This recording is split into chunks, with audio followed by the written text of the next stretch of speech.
Welcome to What No One Tells You podcast.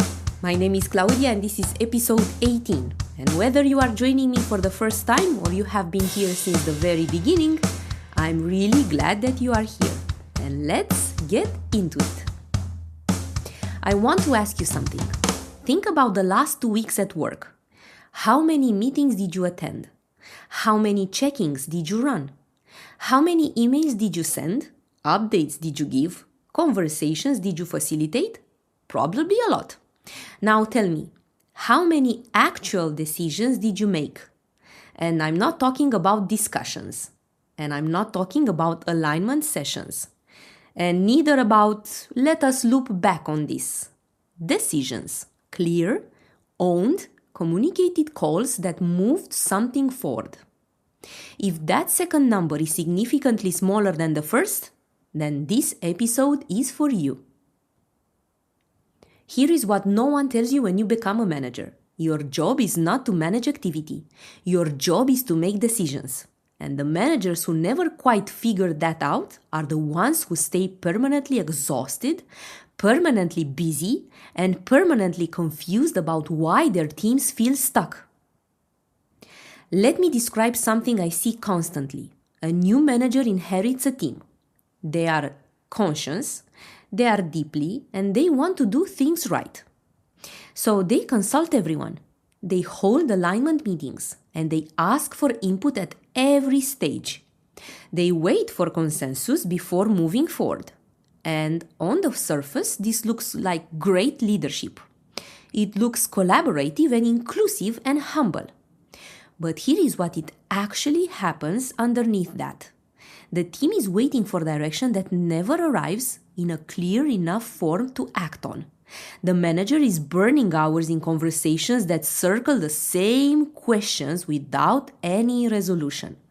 And every time a real call needs to be made, it gets turned into another discussion, another meeting, another round of input gathering, because making the call means being accountable for it. And being accountable for it is frightening.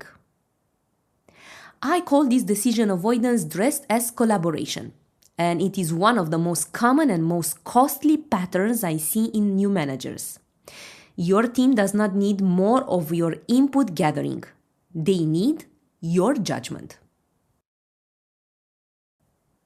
So here is the shift. The managers who lead are not the ones who have all the information before they decide.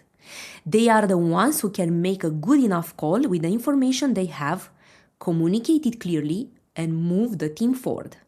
That is the job. Not perfection, but direction. And I want to give you a practical tool to start building that muscle right now. I call it the Decision Audit. And at the end of each week, you look back at everything that you did, and sort your actions into 3 categories. Category number 1, decisions I made. These are the clear calls you owned and communicated, and you assessed the situation, you made a judgment, you told your team what was happening and why. These are the moments when you actually did the job. Please take note of them and recognize them because you want more of these. Category 2, decisions I delayed. These are the calls you knew needed to be made, but you pushed back. Maybe you told yourself you needed more information, or maybe you were waiting for the right moment, or maybe you're hoping the situation would resolve itself. Write them down, and next to each one, write honestly what the delay cost, in time, in team clarity, in momentum, was. Delays have a price, and most managers do not add that up. Category 3, decisions I disguised as discussions. This is the most important category and also the most uncomfortable one. These are the situations where you already knew what the right call was. You had the information, you had the experience, you had the instinct. But instead of making the call, you turned it into a group conversation.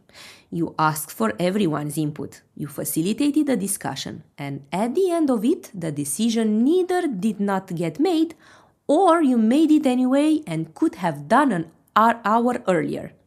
This is not collaboration. This is using other people's voices to delay your own accountability. Your exercises for this episode is simple and starts today. Look back at the last 2 weeks and find one, just one, decision you disguised as a discussion. You will know it when you see it. This is the one where you already knew the answer but held the meeting anyway. Now make that decision. And right now, before the end of today. And then tell your team clearly, here is the call, here is the reason, here is what it means for us going forward. That's it. One decision made, communicated, done. The companion PDF for this episode is the Decision Audit card, and it gives you the 3 categories, a prompt for each one, and a short checklist for communicating a decision clearly once you have made it. Download it at claudia.coach and use it at the end of this week. Being a decisive manager does not mean being a rigid one. It does not mean ignoring your team's input or pretending you have all the answers. It means that after you have listened, after you have gathered what you need, you do the thing only you can do. You decide.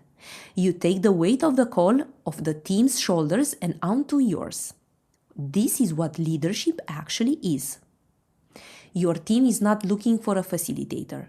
They are looking for someone who will look at a complicated situation and say, here is where we are going.